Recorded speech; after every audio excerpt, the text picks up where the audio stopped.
ये जान लीजिए कि आज 90% रिश्ता शादी ब्याह का ये बिल्कुल ही चरमरा गया है। आने वाले वक्त में मुमकिन है कि शादी ब्याह ही लोग न करें। जिस तरह यूरोप के बहुत सारे लोग ज़िना कर रहे हैं, शादी नहीं कर रहे हैं, क्योंकि शादी एक बोझ है। शादी आगे जाके टूट जाती है तलाक पे।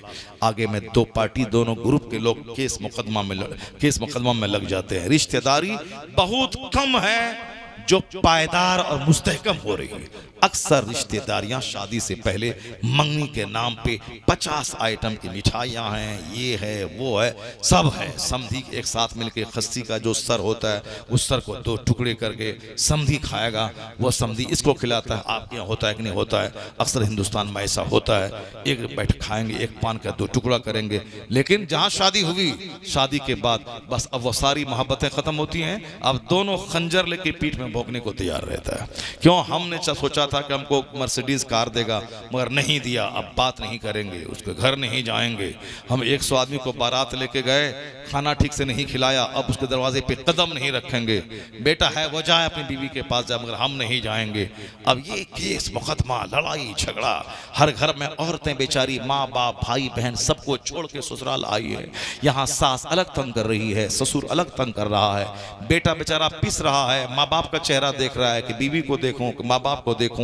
नहीं समझ में आता तो जहर खा के मर जाता है माँ बाप और बीवी के चक्कर में।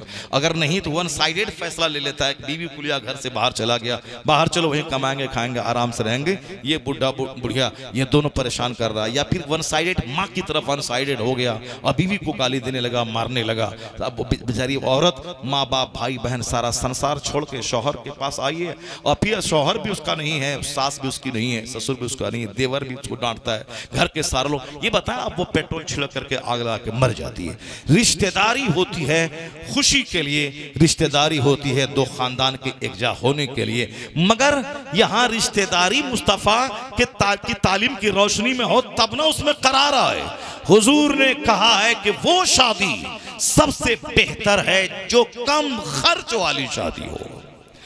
वो शादी सबसे अच्छी है जो कम खर्च वाली हो, जो लड़की के बाप पे बोझ ना हो। वो शादी सबसे अच्छी है जो हल्की फुल्की हो, जिसके महर की रकम भी कम हो, बोझ नहीं हो शादी, वरना ज़िना आसान हो जाएगा, शादी मुश्किल हो जाएगी। हुजूर ने प्रैक्टिकल में अपनी बेटी फातिमा ज़हरा की शादी मस्जिद में चंद लोगों के बीच करके बता दिया कि मैं जो कह रहा हूं उस पर अमल करके दिखा रहा हूं। ऐसा नहीं कि हमारे लिए मुस्तफा का पैगाम है कि सिंपल करो, और अपने लिए है कि 1 लाख सहाबी को बुला करके आसमान से जन्नत से खाना मंगवाया, 1 लाख सहाबी को खिलाया, और सब जन्नत से जेवर मंगवाया। बेटी फातिमा को सर से लेके पांव तक जेवर लदवा दिया और अपने दामाद अली को सोने का ताज पहना दिया। हमारे लिए उसूल है कि सिंपल करो, सिंपल करो।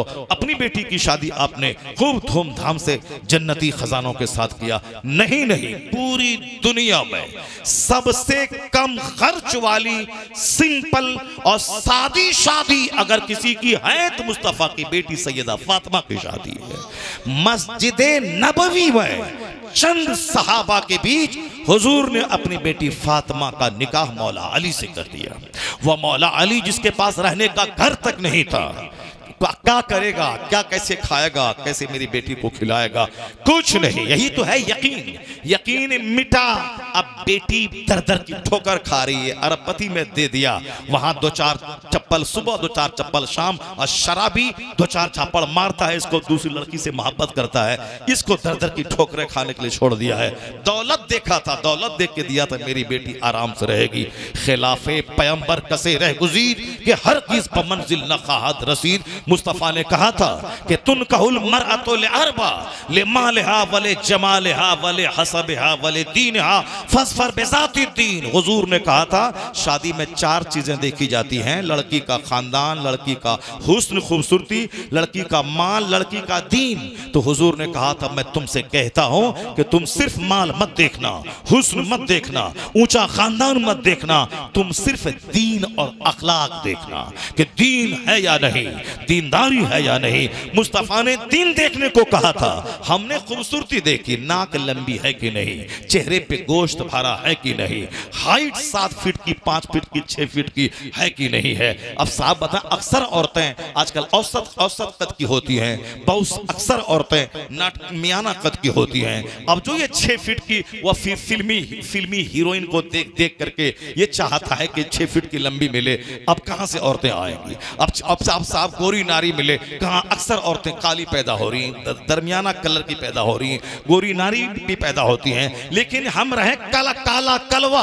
और हम चाहते कि मेरी बेटी, मेरी बीवी होने वाली वह करीना से ज्यादा खूबसूरत रहे, वह हेमा मालिनी की तरह आ जाए। ये कलवा ये अपनी औकात में नहीं रहना चाहता है। मैं काला हूं, मैं नाटा हूं, मैं ठग ना हूं, मेरे पास कोई कैपेसिटी नहीं है, और ये चाहता है कि हमें भी बीवी खूबसूरत मिले। उसी खूबसूरती के चक्कर में सारा समाज पागल है। चाहे कोई गली कूची की खूबसूरत लड़की मिल जाए, कोई तवाइफ की बेटी मिल जाए, किसी ढूंढ की बेटी मिल जाए, खूबसूरत रहे उसी को करना। और जहां 2 महीना उसके साथ रह गया, खूबसूरत चेहरा के देखा, उसके बाद फिर अब उससे हट करके भाग रहा है। मारपीट है, तलाक है, 50 टुकड़े में बांट दिया। आफ्ताब पूना वाला खूबसूरत लीन एंड थिन लड़की से मोहब्बत किया, उस वो लड़की के साथ रहा, और फिर तो जहां लड़की को यूज कर लिया, उसके बाद जब लड़की ने दबाव बना के मुझसे शादी कर लो, तो उन्होंने उसके 50 टुकड़े करके 50 जंगल में फेंक दिया।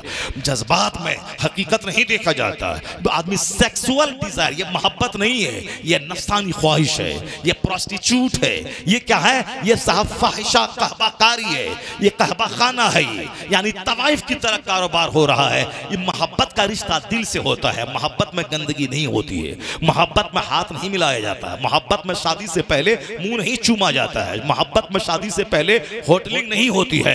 मोहब्बत पाकीज़गी का दर्स देती है। शादी करनी है, उसकी दीनदारी, तकवा, परहेजगारी, शराफत, ऑनेस्टी, ह्यूमैनिटी को देखकर मोहब्बत दिल से हो गई, तो शादी से पहले टच तक ना करे, उसके पास तस्वीर तक ना देखे, उस शादी में ठहराव है, उसमें बरकत है। क्योंकि शादी से पहले दोनों का जिस्म प्योर रहा, पाक रहा है। शादी से पहले ही सारा कर्म कर लिया है, हाथ मिला लिया, चुमा चाटी कर लिया, होटल अटेंड कर लिया। अब शादी के बाद क्या खुशी होगी उसको। शादी के बाद तो अब ये भी यूज्ड हो गया है, वह भी यूज्ड हो गई है, यह भी यूज्ड, वह भी यूज्ड। अब ये दोनों यूज्ड का जो बच्चा पैदा होगा, महा यूज्ड। ये बता दीजिए, अब जब बच्चा नाफरमान हुआ तो कहता है कि बच्चा नाफरमान हो गया। क्यों तुमने, अगरचे वो तेरी बीवी निकाह के बाद बीवी हुई है ना, निकाह से पहले जो तुमने किया वो क्या किया। निकाह मंगनी हुई है, और साहब फोन से बातें हो रही है, स्मार्टफोन चाहिए, वीडियो कॉलिंग डेली हो। ये किस नसरानी यहूदी का तरीका है, या किस क्रिश्चियन का तरीका को अपना रहे हो। और हाथ में अंगूठी पहना रहे मंगनी के दिन में, उसका हाथ छूना हराम है। जब तक निकाह ना हो, निकाह से पहले लड़के का उसका हाथ छूना हराम है, यह छूना हराम। वो अजनबी औरत है, निकाह के बाद वो हाथ छुए के, चेहरा छुए के, कुछ भी छुए वह सब चलेगा। निकाह से पहले हाथ छूना हराम है। अंगूठी पहनाई जा रही है, कौन फिल्मी शादी हो रही है। जब फिल्म का फिल्मी शादी हो रही है, अमिताभ की नकल हो रही है, अमेरिका के, यूरोप के यहूदी और क्रिश्चियन की नकल हो रही, फिल्मी स्टाइल की शादी हो रही। कल अगर रिश्ता टूट गया, कल अगर दोनों रिश्ते टूट गए, दोनों में दुश्मनी हो गई, लड़की भाग गई लड़का को छोड़ करके, लड़का भाग गया, रिश्ता चरमरा गया, सारा खेल तबाह हो गया। ये मत बोलना अल्लाह ने क्या कर दिया, रसूलुल्लाह ने क्या कर दिया। तुमने अल्लाह की माना कब है, तुमने रसूल पाक की माना कब है। जब खेल खराब हुआ तब मजार नजर आता है, तब तावीज नजर आती है। खिलाफे पैगंबर कसे रह गुज़ीर, जो मुस्तफा के खिलाफ रास्ता चुना है वो कभी भी मंजिल मकसूद पर नहीं पहुंचेगा। वो शादी जो मुस्तफा के फरमान के मुताबिक हो, 80 साल की बुढ़िया हो जाएगी, उम्र बढ़ती जाती है, मोहब्बत पुख्ता होती चली जाती है। वाह वाह, नारे तकबीर, नारे रिसालत, मुफ्ती शहरियार साहिब क़िबला, जश्ने शादी, नारे तकबीर। शादी हमेशा सिंपल होनी चाहिए, शादी में हमेशा सुन्नतों का ख्याल रखना चाहिए। और शादी के बाद जो लड़की घर में आई है, ऐसा नहीं कि एक तावीज़ डाल दें और दोनों ज़िंदगी मोहब्बत से गुजरेगी, ऐसा नहीं होता है।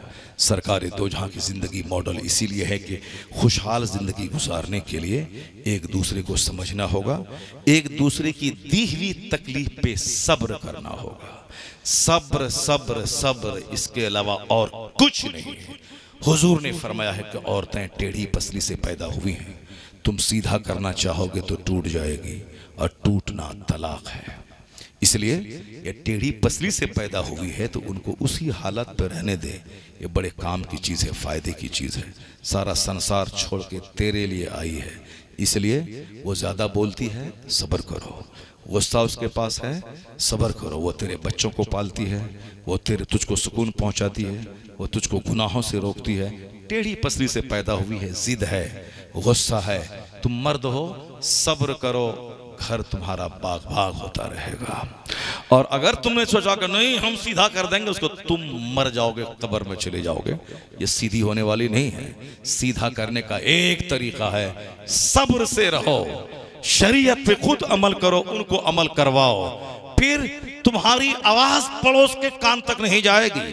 वरना हाल वही है कि पहला साल शादी का शौहर अपनी कहानी सुनाता है, हमने ये किया, हमने वो किया, इंटर किया, मैट्रिक किया, ग्रेजुएशन किया, पोस्ट ग्रेजुएशन किया, मैंने रिसर्च किया, मैंने वहाँ गया, वो किया, सऊदी अरब गया, इतना पैसा कमाया।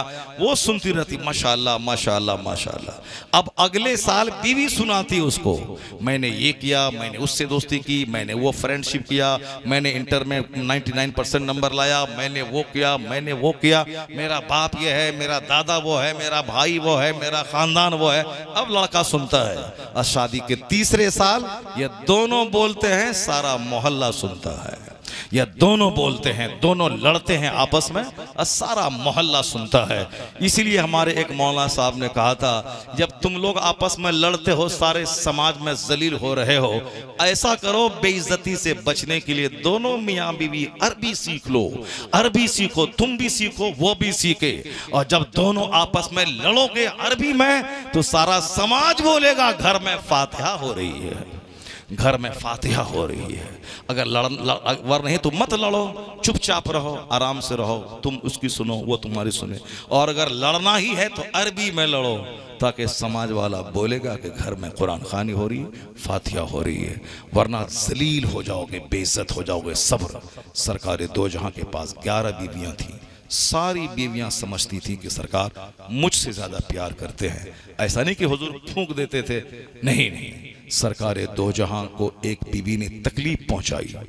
आका अलैहिस्सलाम के यहाँ सैयदा आयशा के घर ठहरे हैं, दूसरी बीवी ने खाना भेज दिया। सैयदा आयशा को गुस्सा आया कि हुजूर मेरे घर में हैं, वो खाना क्यों भेज दिया।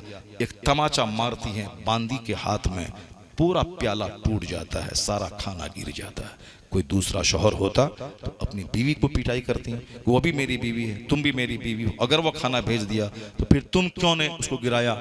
मगर नहीं, हुजूर ने क़यामत तक के घर वालों को सेटलमेंट करने, उसको खुशी का तरीका सिखाने, मार्गदर्शन देने का एक ज़ाब्ता हुजूर ने दिया कि घर में नहले का जवाब पहले से मत दिया करो, बल्कि सब्र से रहो। हुजूर ने कुछ नहीं सैयदा आयशा को कहा, नीचे बैठ गए, ये प्याले जितने टुकड़े हुए प्याले के टुकड़े थे सबको जमा करने लगे और कहा क्या, वो जो बांदी आई थी खाना देने के लिए लौंडी, उनसे आपने कहा कि देखो तुम्हारी अम्मी को गुस्सा आ गया।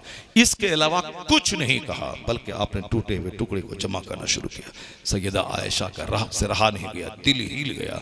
हुजूर की खामोशी, हुजूर के सब्र को देखकर वो टूट गई, सामने आ गई। कहा सरकार खता हो गई, अब इसकी माफी कैसे होगी। हुजूर ने कहा इसी तरह के बर्तन में इसी तरह का खाना तेरे जुर्म की तलाफी है। सैयदा आयशा ने बाजार से वैसा ही बर्तन मंगवाया, वैसा ही खाना मंगवाया, खाना बनाया और भिजवा दिया।